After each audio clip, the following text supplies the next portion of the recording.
This summer, we are embarking on a worship series that has us exploring a different national park or monument each week. We will be looking at what makes this holy space unique, as well as what we might learn from it to inform and enrich our lives.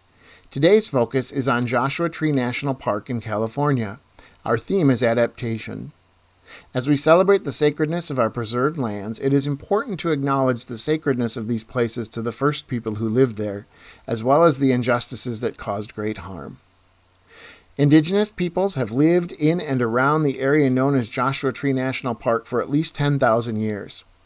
This park includes parts of the traditional homelands of the Serrano, Chemehuevi, Cahuilla, and Mojave peoples.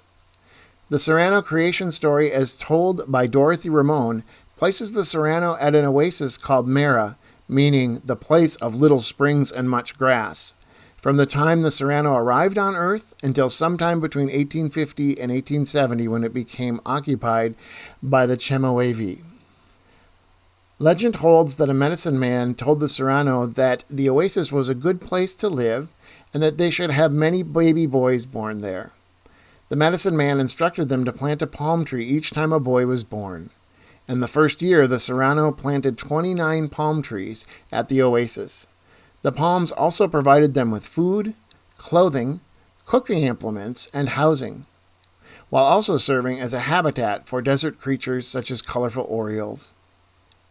The oasis at Mara may have served as a ritual center where trade and exchange among the peoples of the desert took place. Songs and stories, as well as material goods, would be exchanged from one group to another. When that happened, there would be attribution given, something along the lines of, "This is a Serrano song, which we gave to the Mojave," which they sang with their own variations. It is thought that the Mojave use of the park was probably seasonal and transitory, coming to the area to harvest the area's plant, animal, and mineral resources when they became available, or otherwise stopping by as they traveled to and from the coast to trade goods. While many early white explorers saw only barren desert, the indigenous people of the region saw a bountiful source of food and medicine. Natural plant sources include acorns, mesquite pods, pinyon nuts, seeds, berries, and cactus fruits.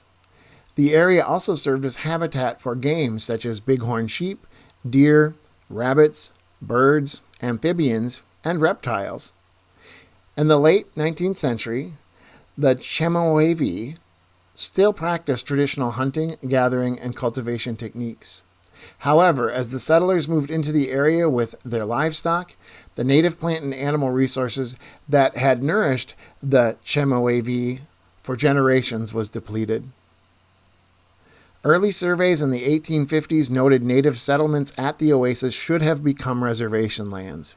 However, in 1875, the state of California filed a claim on the entire oasis, ignoring the natural rights of the Chemehuevi and Serrano to their homelands. Shortly thereafter, the state of California sold the oasis of Mara to the Southern Pacific Railroad, all without permission or knowledge of the Indian people. This oasis is now where the entrance to Joshua Tree National Park is located. Joshua Tree National Park now works with the tribal communities known as original stewards of the land in their preservation efforts.